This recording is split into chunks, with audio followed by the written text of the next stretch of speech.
রাখবেন, এই ক্ষমতা পার্মানেন্ট নয়। আর বেগম খালেদা জিয়া জেলে বন্দী আছে, তাও পার্মানেন্ট নয়। বিসমিল্লাহির রহমানির রহিম। নারী ও শিশু অধিকার ফোরাম আয়োজিত আজকের এই মানববন্ধনে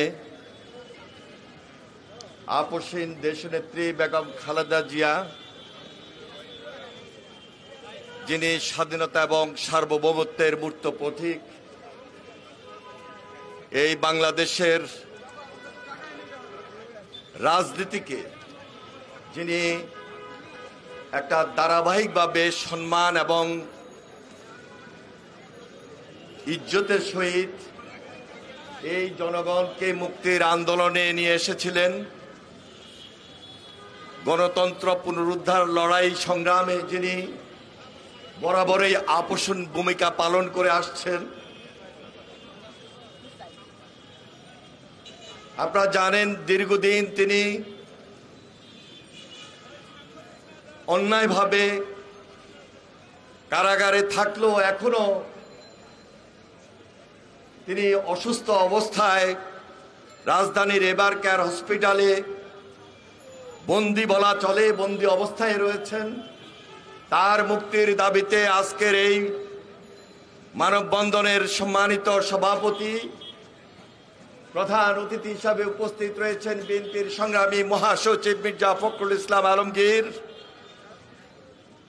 জাতীয় স্থায়ী কমিটির সদস্য বাবু গয়েশ্বরচন্দ্র রায়, বেগম সেলিমা রহমান সহ, ভাইস চেয়ারম্যান আব্দুল আওয়াল মিন্টু সহ বিএনপির যুগ্ম মহাসচিব অ্যাডভোকেট আব্দুল সালাম আজাদ সহ বিএনপির সংগ্রামী নেতৃবৃন্দ, প্রিয় ভাইয়েরা আমার,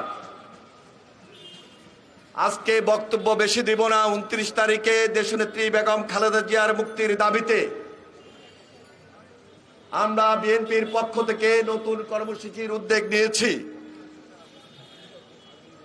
আপনারা জানেন, 28 অক্টোবর আমরা দেশনেত্রী বেগম খালেদা জিয়াকে মুক্ত করতে পারি নাই। আমাদের উপর এই ফ্যাসিবাদী সরকার স্টিম রোলার চালিয়েছে, আমাদের হাজার হাজার নেতাকর্মীকে গ্রেপ্তার করেছে। 7ই জানুয়ারি তারা আবারও একদলীয় নির্বাচন করে আজকে ক্ষমতার মসনদে বসে আছে। মনে রাখবেন, এই ক্ষমতা পার্মানেন্ট নয়। আর বেগম খালেদা জিয়া জেলে বন্দী আছে, তাও পার্মানেন্ট নয়। এই জন্য আগামী 29 তারিখে বিএনপি যে কর্মসূচি গ্রহণ করেছে, নতুন আন্দোলন, নতুন কৌশল গ্রহণ করে রাজপথকে প্রকম্পিত করাই আমাদের এখন দায়িত্ব। তাই আপনারা আবার এই ফ্যাসিবাদের বিরুদ্ধে লড়াই সংগ্রাম করার জন্য সকল প্রস্তুতি গ্রহণ করুন।